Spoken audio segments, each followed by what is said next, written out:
Let's talk games for a little bit, okay? All right. Because you're a gamer. Yeah, and two big games just came out. What came out that you're excited about? Red Dead Redemption. Okay. Which is kind of like Rockstar North is the company that makes Grand Theft Auto. Okay. So it's kind of the same engine, only it's like set in the West. So it's pretty cool. Have you played it a little bit then, right? Yeah. Okay.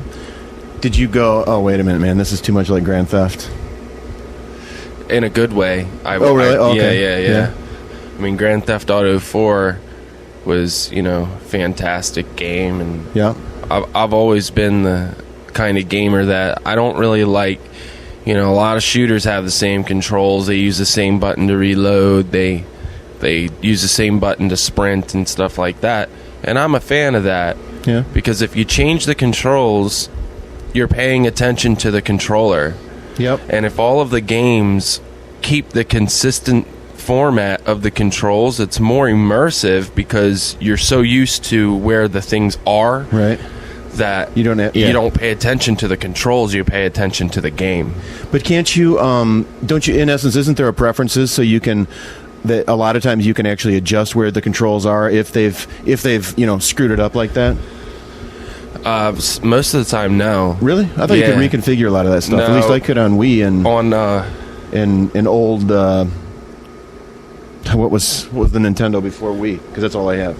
There's before Wii for Nintendo was GameCube. GameCube, right? Yeah. So, but no, I mean, like, there's some games that let you fully customize the controls that you want, but they're very few and far between.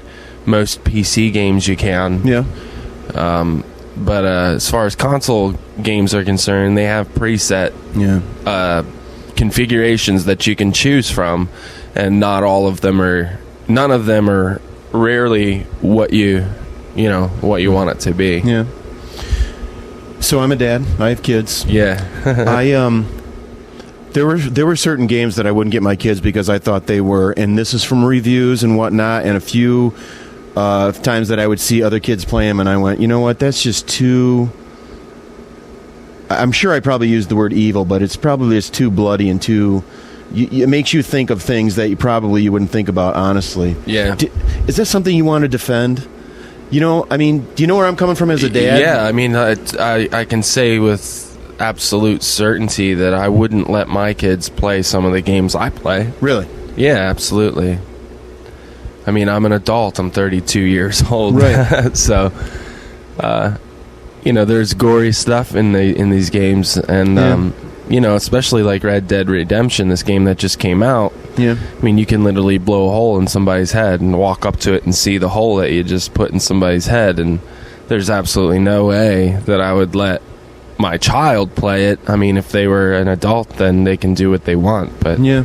But is there a part of you that thinks, wow, whoever came up with that is one sick mother? No, I mean, they try to base these games in reality, and the mature rating on the box is rated for people that are of age to play. Consoles nowadays have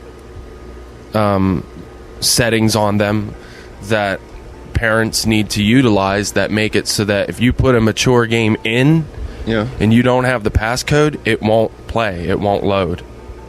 So the people that make these consoles are taking responsibility for it, but it's up to the parents to utilize the technology that they've made available for them. I think they should do the same thing with movies, because there's some movies I really would like my kids to see, but there's, whether it's nudity or some major fight scene or something, but I wish they had the same sort of controls on what is currently a DVD player, but could it just as easily be whatever the next Blu-ray or even online, right? That I could push, okay, show me PG version. Right. So I can still, take the movie in with my kids. I think everything should be like that. Yeah, well, I mean, it is to a certain extent. I mean, if a movie is rated R, it's rated R. Right. If a game is rated M, it's rated M. Right. There's nothing that really is going to change that. There isn't two versions, like a friendly version and a non-friendly version. It's basically the setting is that it won't play at all. So it's all or nothing, and then it's more of a parental control thing, because TVs have systems on them that you can lock them. Right. And if your kid wants to put a movie in or whatever, he won't be able to turn the TV on to watch it unless you put the code in and see what's going on with it. Yeah.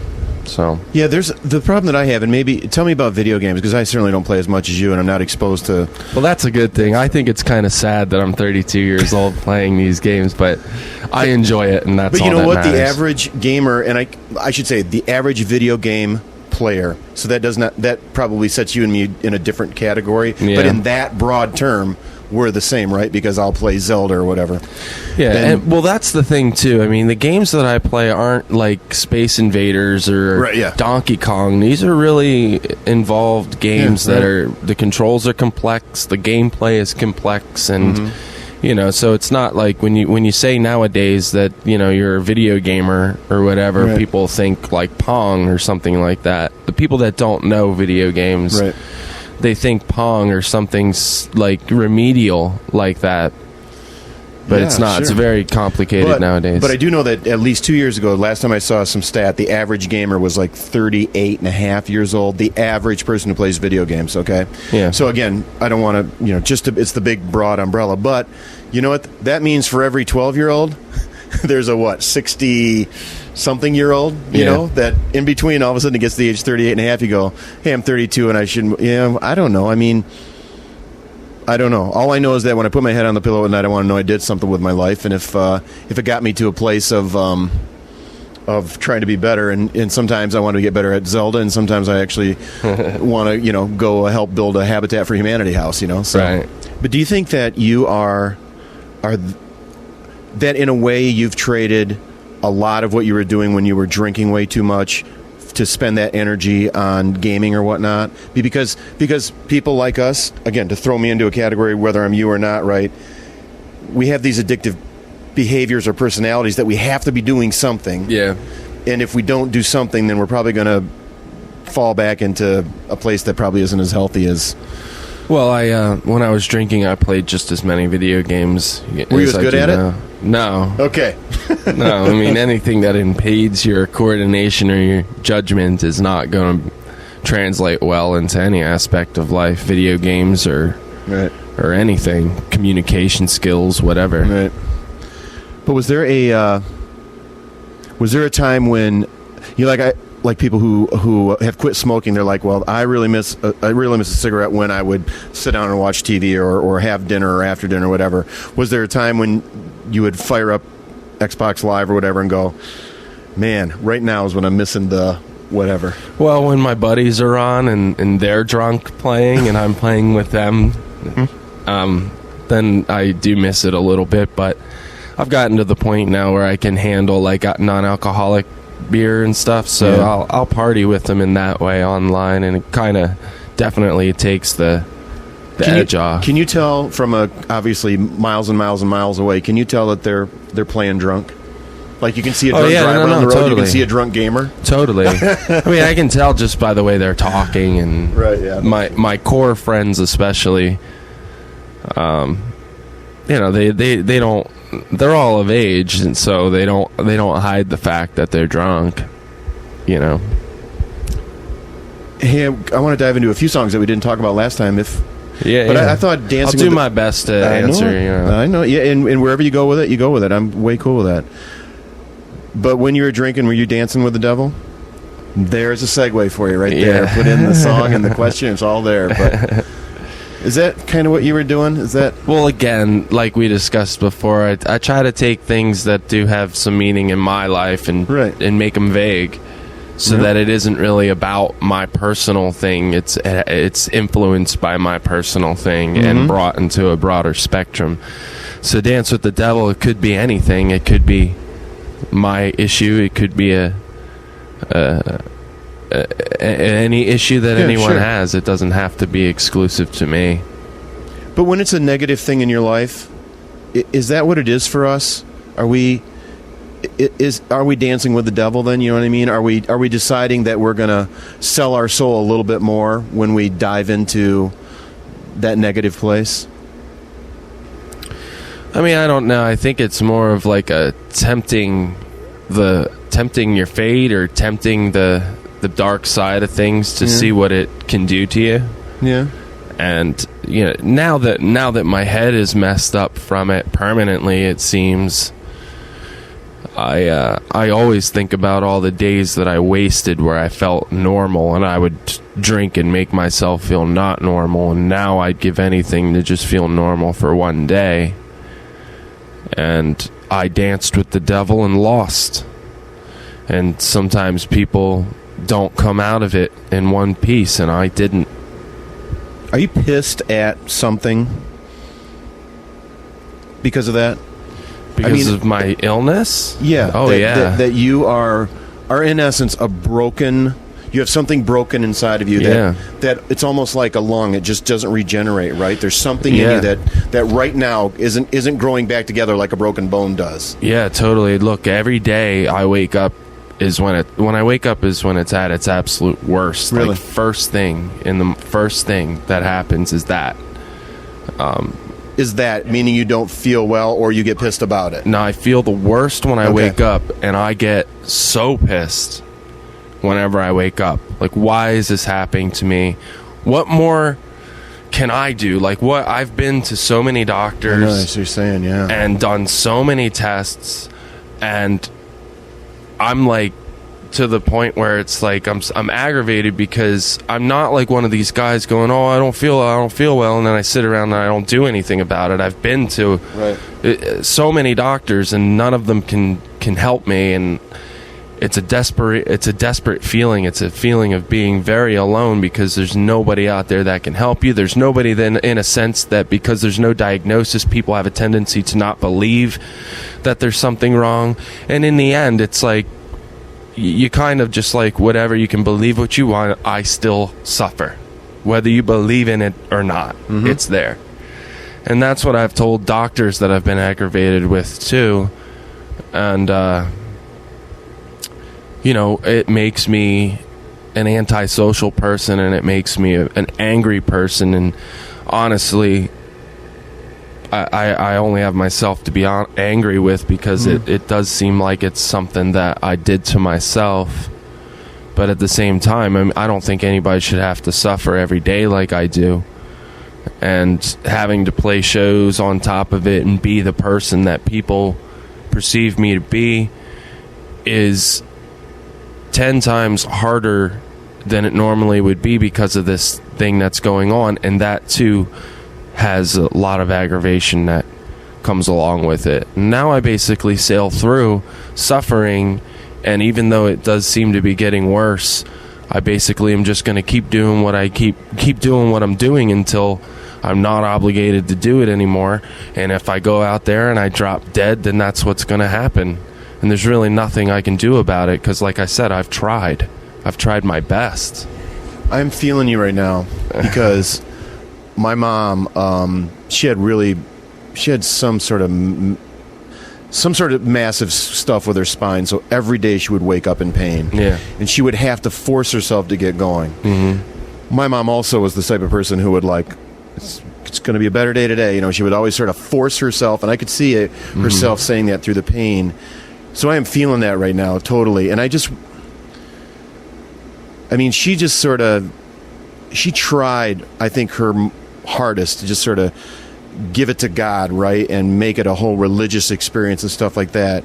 Is there any part of you that can try to just get through that first 5 minutes and go, okay, I know this first 5 minutes is the crappiest part of my day.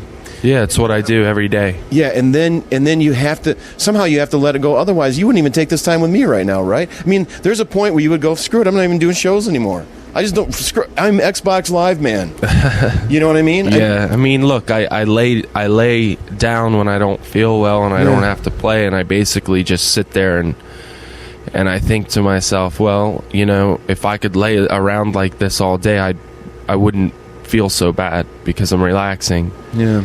And when I get up and I do things, I know it's going to suck, but I push through it and I do it, and it chisels away at you a little bit by bit every day because it's not going anywhere. Yeah, it's not leaving you, and it's very depressing and aggravating. And so how do you do this? I mean, how am I in some sort of a bit of a fog thing for you right now?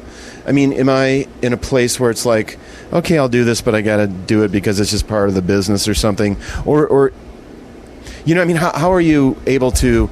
Because I wonder if when you focus so much on Xbox, and you know what I mean, you convince. I mean, you know, when you say, I think there's something almost medicinal about it because you can immerse yourself in it, and you don't have to think about all this other crap, right? Well, it's mainly we're here. We're talking about it. It's like, yeah, you know, no, it's not making it any worse or better because I'm sitting down, and it's really a strenuous activity that really makes it so that I feel very ill. Yeah. So is the show the hardest part? Yeah. Right at the end of the show, you've almost got to be like before, done. During, and after. The whole thing is excruciating for me. I'm constantly drained of energy, and I drink a lot of coffee. I drink fresh juice. I take vitamins. It's just nothing really seems to help it. But you know, like I enjoy my job, and I try my best to go out there. And it seems to me that the more fun that I try to make it, the better it is because it puts it out of my mind. Mm-hmm. So when I hit the stage, I do my best to make sure that everybody's having a good time, myself included, and that the energy from that, puts it out of my mind. And it's therapeutic, but it's still there, and you know, it's still something I have to deal with every day. And are your parents still around? My mother is. Okay. I guess tell me about that relationship and how.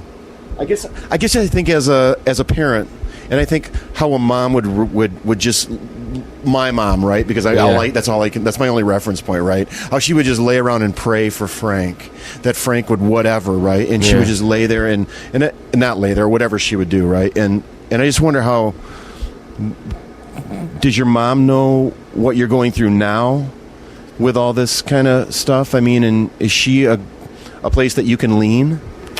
Yeah, she knows. I was hospitalized for it before because I was having extreme dizzy spells where I was feeling very faint, like I was going to pass out. So I was hospitalized for it and tested beyond the limit. I mean, just every day, right. Every day. And she came to see me and stuff, you know. But my mother respects my privacy and respects my independence, and so she's there when I need her to be, but she's not an overbearing presence on me, and I appreciate that. So if I needed her and wanted her to be around every day, I'm sure she would be more than happy to do that. But I like my independence, and I like dealing with things as an adult on my own, and she respects that. Do you feel like an adult more now that you've stopped drinking? Oh, absolutely. Age and sobriety combined have definitely made me more of an adult because there's no influences to make me act juvenile. And when I was drinking, it was party, and who cares about consequences? And you know, your judgment is altered, and when your judgment is altered, 9 times out of 10, you're acting like a juvenile ass.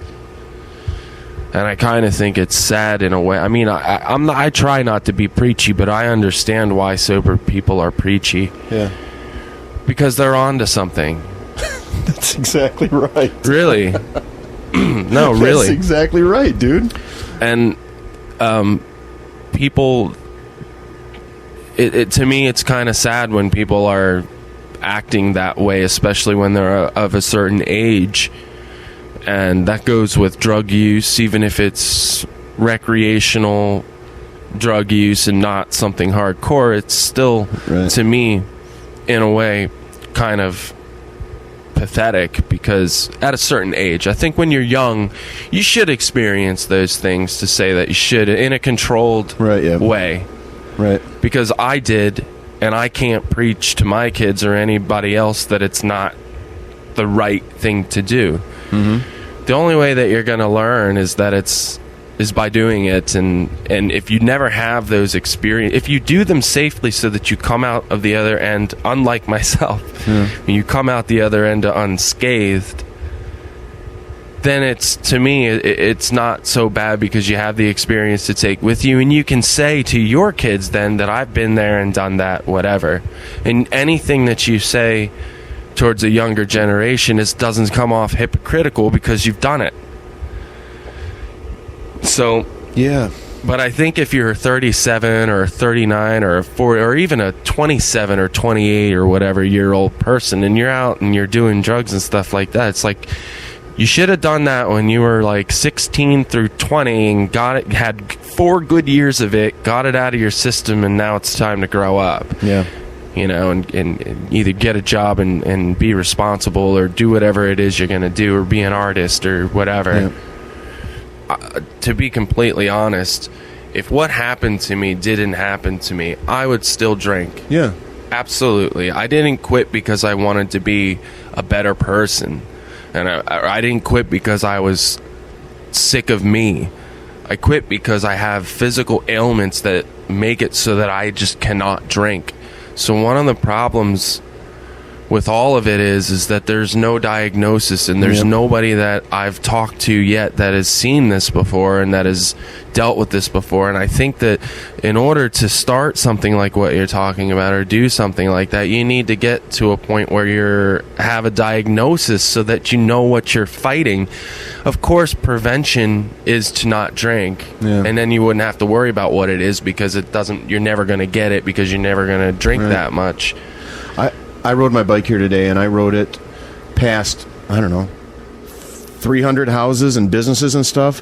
The busiest place outside, because it's a beautiful day today, the busiest place was a rehab place.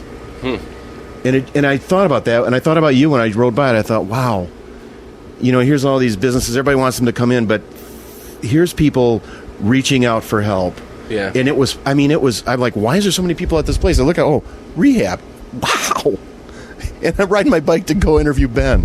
It was pretty incredible. The funny thing about it's funny that you mentioned that, because I kind of get mad at addicts and drunks and stuff now, because I have no right to be, but I'm just being honest and saying that I do, because what I have is a bona fide cure for alcoholism and drug addiction.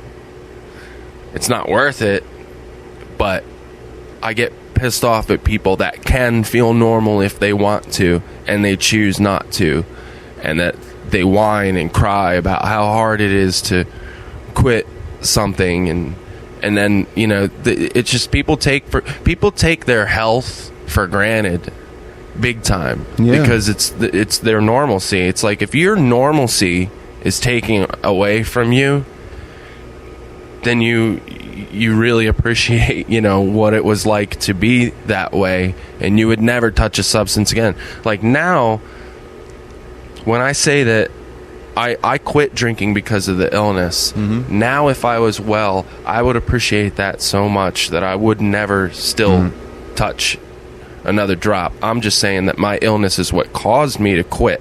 I'm glad that I quit, but I would definitely stay the way that I am if I was normal now. This is basically a learning experience. And so do you think you're a hopeful guy now? I was. Yeah. I mean, it just doesn't seem like there's any end to this. And I do like to get the awareness out that something's going on with me. And I would, like I said, I would give up everything I own to have somebody be serious and diligent and looking into what's going on. I'd give up anything to be normal, because my quality of life is just plummeted since then. I can't enjoy anything because I constantly have this thing looming over my head. How long has it been since you quit drinking? It's been over 3 years since I've had this. But how long since you quit drinking? Over 3 years. They go hand in hand. I quit because of this. But is there any light?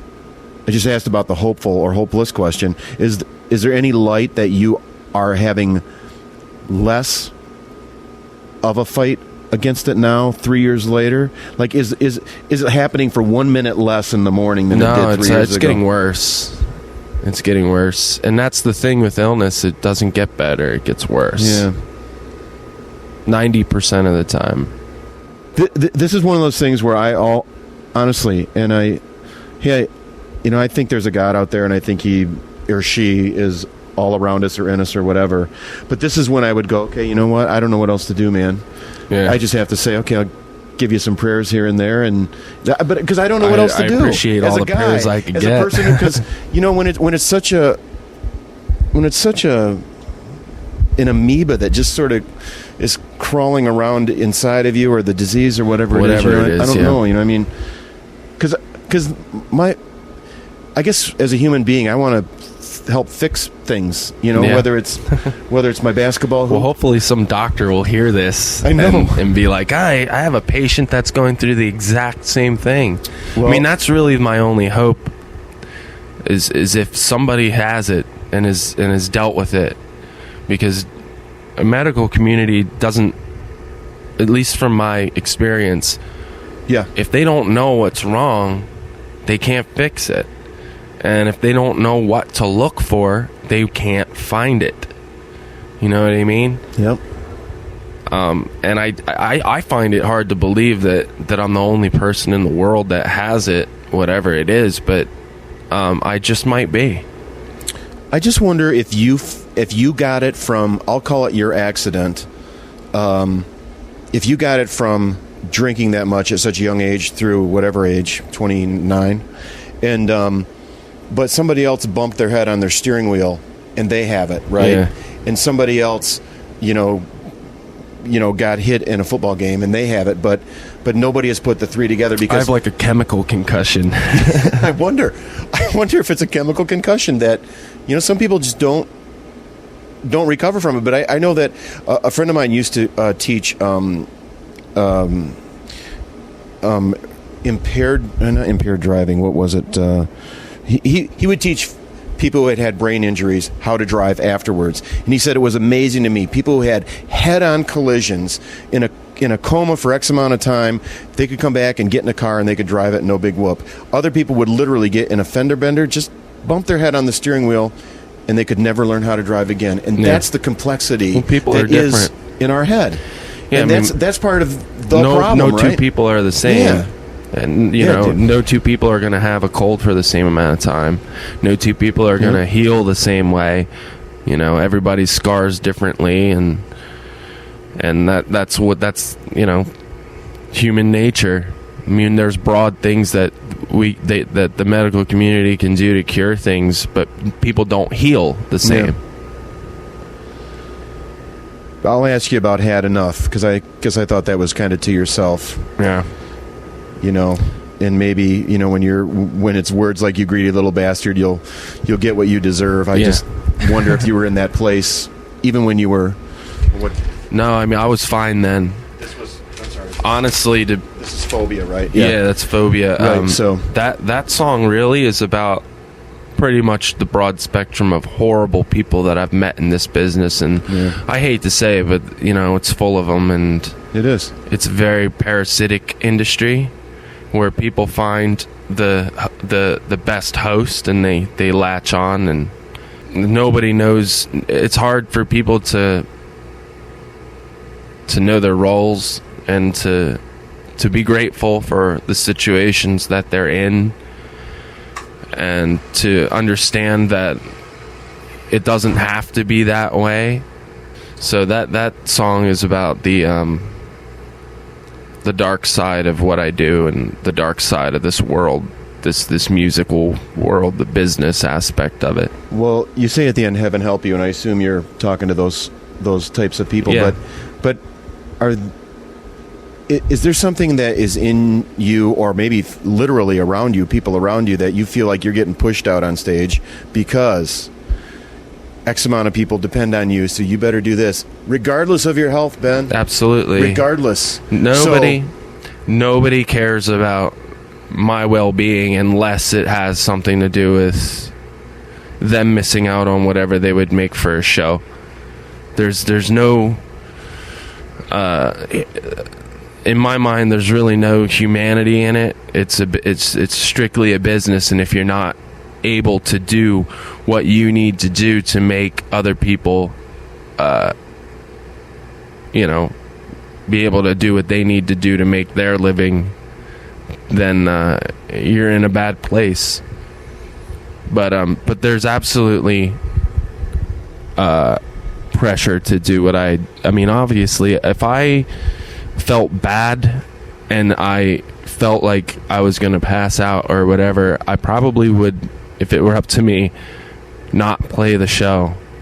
But then you get a ton of people that, look down on you for that, and honestly, they don't care. Circling around you. They don't care how you feel. They just want you. 1 hour, Ben. Yeah, exactly. You can do it. Totally. Come on, everybody. You know what this is going to cost us? Yeah. So now I do it just so I don't have to deal with that, and so that I basically don't look like the bad guy. And like I said, if that means that I go out on stage and I drop dead, at least I drop dead doing something that I love to do. But at the same time, was it really worth it in the end? Well, I say to you, some point in time, you might have to say it before you sign up for the next big tour, right? I mean, you might have to go have some meditation time when your mom's going to have to pray for you and Frank's going to have to pray for you and whatever.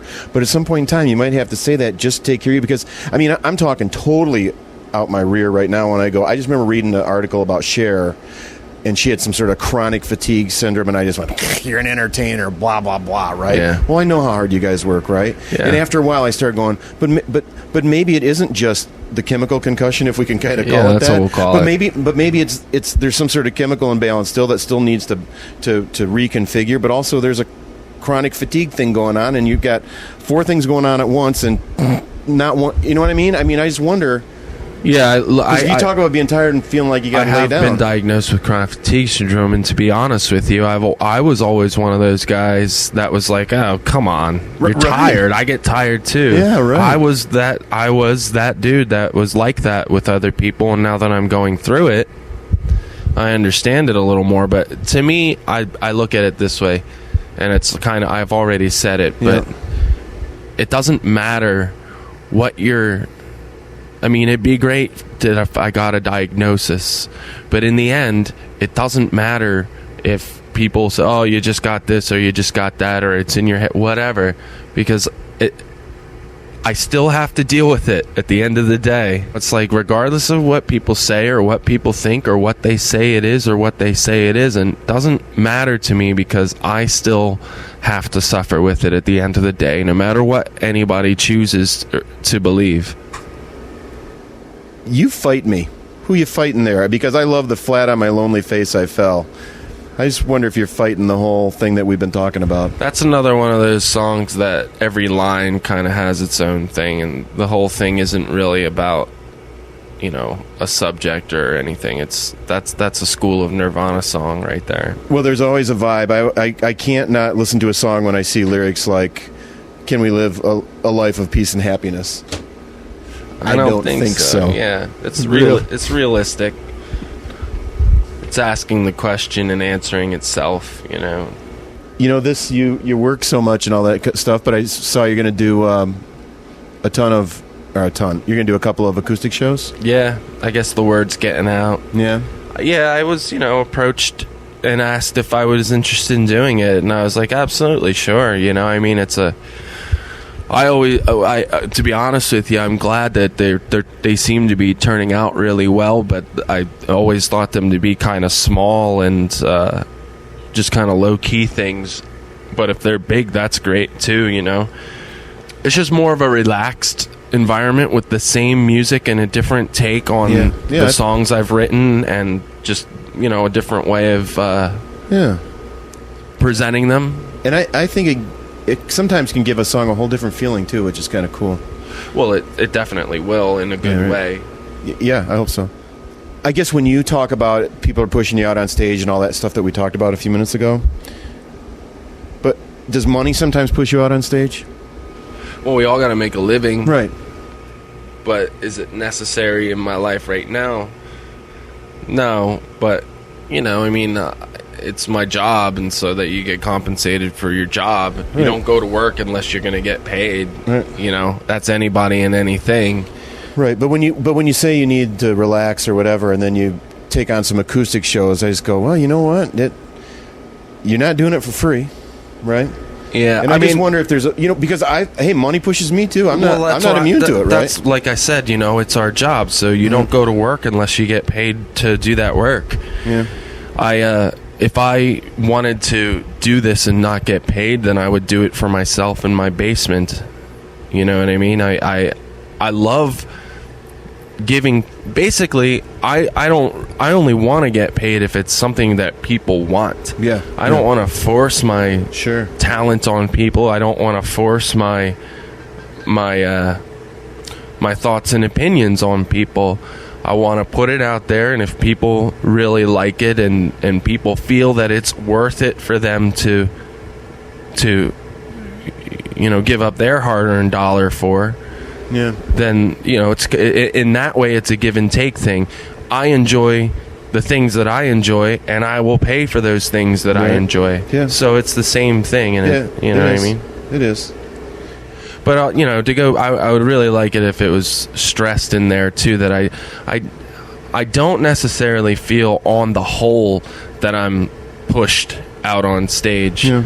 My decisions are my own. Yeah. If I wanted to, I wouldn't do it. Yep. I push through it, and the times that I feel ill, I do somewhat feel pushed, but those times are, you know, it's not every day. Well, the other problem I just don't want the interview to come across like I'm being forced to play. But you know, the other problem that I'll jump into my mom, but I can jump into my own shoes for this too. When you decide, you know what, I'm not going to push myself this day, you end up laying in a bed and you end up doing nothing. And now that just exacerbates itself, right? I mean, you just continually, it just piles on, and all of a sudden the next day you don't feel like getting out of bed either. So if you don't push yourself through, for whatever reason, even if idiots are pushing you toward it, right? Yeah, but that's the thing. I mean, it's a weird balance. I only feel pushed on those days that I absolutely feel like complete-ish, can I say? Yeah, sure. But I appreciate if you put it in there and didn't make it seem like I was. I put it all in there, unless this little thing we're talking about right now, I would go, yeah, nobody cares about us bantering. Are you going to put this in or not? When you listen to it online, I just don't want to make it seem like I'm being forced to play and that I don't enjoy it, because I do. Yeah. And like I said, it's kind of therapeutic, because the energy that comes off of it makes me forget about my issues and stuff that I have. Well, hey, I've had people that I can't stand in my life force me to go for a bike ride or a run or whatever, and I do it because I'm pissed, because I don't want them to get pissed at me, but I am a better person for it that day. Yeah. If not for in the long run, because I go, you know what? I made it through something, because again, there's a part of my brain that can go, you don't need to do all this, Fred. You don't need it. And then, you know, I think I can get into a pretty depressed mode then, and again, it just feeds on itself, you know? Yeah, totally. And I think maybe that's what the song Water's a little bit about, is that desperate feeling within that you're so, can I say, messed up inside? Man, you're going way back. I can't even really remember the lyrics to that song. Because I am my enemy. The water's up to my knee. I never wanted anything from you. Again, you might be singing to somebody or something, but it's just that interesting feeling that something is not right. Yeah. And again, I'll just go back to, you know, because I'm my enemy. Well, I think that there's all of the negative songs that I write is definitely a venting. Yeah, that's how I take it. Yeah, and it's easier to. You don't really need to vent the happy things that happen in your life. Those are the things you keep with you. You know what I mean? So that's why there isn't that many happy Breaking Benjamin songs, if there's any at all. Because, but don't you think that's why people are connecting with it at such a interesting level? Because because we need to vent. I've had fans tell me that those exact words, that this song is why I went through the same thing, and this line in this song explains exactly what I've been going through and stuff. And that's because we're all human and we all go through the same exact stuff. You know, I mean, there's no experience that I've had that somebody else hasn't had, probably worse. Yeah. And it gives them hope and relief that there's somebody else that not only went through it, but they're in a position where they can tell the world or whoever's listening that they've gone through it too. So it's kind of advertising for the pain that people have gone through, pretty much. So does music do that for you now, allow you to vent, whether it's, I mean, not your music, but somebody else's, that you can put on something and go, I am feeling what they're feeling? Or can you get that out playing Xbox? Well, being a songwriter and being a lyricist, I don't look at songs the way that other people do. And I look at more so... I admire more so the puzzle aspect of it and the play on words aspect of music. Okay. So the craft of it, right? The craft of it, yeah. So it's like when a sculptor looks at a sculpture, I'm sure he enjoys the beauty of it, but he knows how every little thing was done on it. Right. Whereas another person would look at it, has no idea how a human being is able to create that. Right. So it's the same here. I can't like listen to a song like I could before I knew music and wrote lyrics and put the puzzles together myself. And do you miss that too? In a way, I do, but the payoff of being able to do it is way more rewarding because, like I said, I write songs for myself, and it just so happens that a lot of other people connect to it, and so it's more of a... I wouldn't trade that to be able to listen to music the same way that I did before I knew how to do it, because I can basically just make my own music to make myself feel better. Yeah. You know, so I don't need other people to rely on that. I don't need a product or another band to do that, because I can do it for myself. But I do enjoy, like I said, when I listen to songs, I listen for the double meaning in things, and I do look into the lyrics very deeply, probably more so than I would if I didn't know how to write. I want to talk about bullying for a minute, because I wonder if it's been on my mind a lot lately, my mind and my heart a lot lately, that I just think on many levels bullying, whether it's countries or school kids or just tour managers, for lack of a better example. Tour managers are employees, so they should never be bullying nobody. Well, they've got to make sure things are done right at a certain time. So sometimes you got to put your thumb down. But all that said, do you think that's why you ended up as a kid in the place you were, because you felt like you were not part of the pack because of some sort of bullying and you were pushed aside? Well, I definitely was not welcomed in the area that I moved into when I was younger. Right. And I was really, really fortunate to find those friends from other schools, right? Friends from, exactly. And we formed like a little like group that we had of a lot of people. When I say a lot, like 10 or 12. Yeah. But it was always the same people that we would hang out with every day, and we'd all cut school from our respective schools to hang out, And not everybody has that, and those people I'm still friends with today. I mean, granted, most of them have kids. They've moved on and with their lives, and we don't do what we did when we were kids, but that camaraderie and that memory is all of our fondest memories. Did they have similar experiences in their schools of being, I'm going to use bullied again, because even if they're not physically bullied, when you're not accepted in the school, then that to me is all part of that, you're not cool enough. Well, honestly, we were hanging out together to escape something. Yeah. So we never talked about it, because when we were hanging out, we didn't do that. We didn't sit around and talk about how much life sucks or how much school sucks or whatever. We just did whatever. It was effortless, and that's why it is what it is, because there was no effort involved in getting everybody together. But to answer your question, I don't know if they had issues at their schools, but they weren't there. Right, yeah. They were hanging out the same time we were. Yeah. So I can assume that they must not have been too happy, or else they'd have been where they were happy. And were you ever on the side of the fence of bullying other kids because you guys were 12 guys and... No, not in that situation, but I've definitely done some things that I'm not proud of as far as that's concerned. Everybody has. Yeah. But there's a few things in my childhood that I regret so deeply that I would, if I could go back in time, I wouldn't go back to find the winning lottery numbers, right, or to make a smart investment. I'd go back and not do what I did. Really? That's how disgusted I am. And can you reach out and ask for forgiveness, or is it something that would be so hard to do right now that it would...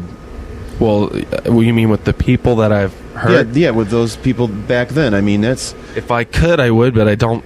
To me, I've lost touch completely. Yeah. And to me, I'd let them know that if I could go back in time, I wouldn't go back searching for winning lottery numbers or making smart investments. I would go back and stop myself from doing the hurtful things that I've done.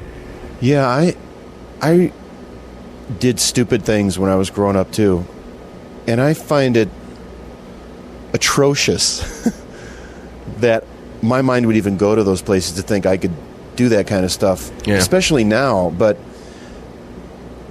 somehow, I have to forgive myself, and I guess somehow I kind of have to write it off as, I was such a young, stupid idiot then, and I would like to think that somebody would think, yeah, well, Frank was just a young, stupid idiot then, we were all kids, but it doesn't mean that, if you're carrying it around with you, it's tough, man.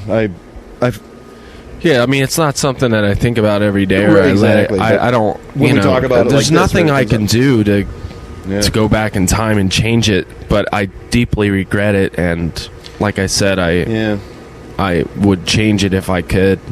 Something about letting go in our lives, something about forgiving ourselves, something that has to be a spiritual thing in my mind. However you believe, whether it's your own human spirit or God or whatever, something has to be able to say inside of me, yeah, I know, but you're okay.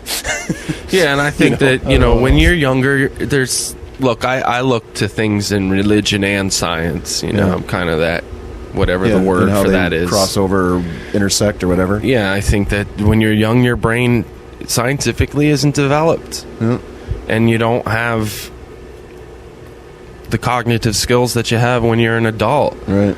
And for me, in my case, I would never make an excuse for it, but it's not like nobody ever picked on me. So I gave it out, and it was given to me. Yeah. And I'm sorry for it, and I'm sure the people that did it to me are sorry for it. And if they're not, then they have to live with that, and they can if they want to, and it doesn't matter to me. That's why I don't think it matters to whoever I bullied. And all I can say is that I do deeply regret it. Yeah. So do you read books, magazines, and stuff like that? I read magazines, but I'm not really much of a reader. What are you, like, into Wired or magazines like that, or? No, I'll read whatever interests me. Like if there's something in Wired that, mainly I read a lot of Xbox magazine. Do you? Yeah. Did you read? There was something in Wired a couple of years ago about what Trent Reznor was doing with leaving like thumb drives in bathrooms, and it fit a whole puzzle. And it was the lead up and ramp up to whatever release it was. I think it was their first release after getting off of Interscope. No, but that's it was pretty incredible. That you should read that. Idea. It's pretty cool, man. Because they literally, there was such a a treasure hunt. In essence, right? That's cool. And there's a company that you can hire for an unbelievable amount of money. Where I say unbelievable, but it's probably unbelievable. It is, but I think it was former guys from Microsoft that developed this sort of, in essence, scavenger hunt, right? And they would leave clues in various websites, but their fans would actually, they knew where their circle of fans were. Mm-hmm. So, like at a show, they would just leave a thumb drive with 15 seconds of a song on it, and then somewhere in a tree, in Arizona, 2 days later, there was another 15 seconds of that song, and but they would leave like a small clue, like, that's cool. There's a Joshua tree, and at whatever is something parallel or something, and it's like, and I'm totally making that up, but pretty cool stuff, and it's pretty fascinating stuff to think that to in essence try to make a video game out there in real life a little bit. You know what I mean? So, yeah, that's cool. Are you involved with any charities at all, or not right now? But I think that when the whole tour thing calms down and stuff like that, I am going to look into doing something to give back. And yeah, I mean, I have done little things here and there, but nothing that I would be that I've really dove into. You're totally afraid to fly? You're John Madden? Yeah, I won't. You won't do it. Yeah, did you ever do That's why we spent our time off in Vegas, because the tour picked up on the West Coast, and it ended kind of in the middle. By the time I drove home, I'd have had to literally just turn around and drive back. So you're a bus guy all the way. You have flown at times, yeah, and you finally decided I'm done. I actually flown a lot when I was a kid. Me and my brother and my mom would go to Florida every 2 years. Didn't bother you then? No, I mean, I was a kid, so the turbulence was like, wee. Now it's like, ah! Now it's like, there's only one way to go if this thing doesn't work. Yeah, and then when we were just getting our start and doing well locally, we had a couple of showcases, and the A&R guy was supposed to book a train for me, and he never did intentionally, but he didn't tell me until the last minute, and I said that, well, I can't go because I don't fly. And then when I said that, I got peer pressured by everyone involved to do it. Basically, made me fly to LA to do it, and nothing ever came from that showcase either. Except for you're not flying again. Yeah, that was like my first taste of the anxiety. No, that was my first taste of the horrible things that people are capable of when it comes to caring for the well-being of others in this business. Yeah. Well, I know I interviewed Paul from Mute Math, who's a really good guy, and he fights himself every time, but he still gets on a plane. Yeah. He medicates himself to get on the plane, and that's the only way he can do it. And there's a lot of people that I've talked to that have tried to tell me what to take, and a lot of musicians. I don't know about flying. All I know is that I remember having no problem flying, and when I got married, I had a problem flying because I just didn't want to lose what I had. Mm-hmm. And that's what it was for me, and now well, you shouldn't want to lose what you have no matter what. I know. Whether you're married or not. But just to think that I would sign up for something that I'm afraid to do and pay money to do it is crazy, right? Yeah, But I still do it once in a while, and when I do now, it's just I sort of give it over. That's one of my give it over things. It's like, I'm scared, and once I get to the airport, it's like, okay, I'm doing this. Yeah. So if it goes down, I'm just going down. Yeah. Well, I don't ever have to worry about that. I don't think I'll be George Costanza if I have enough things to worry about. I don't need to worry about that. Man. Hey, thanks again for the time, man. Thanks for having me again. Appreciate it. It's always a good time, yeah. Awesome. Thank you.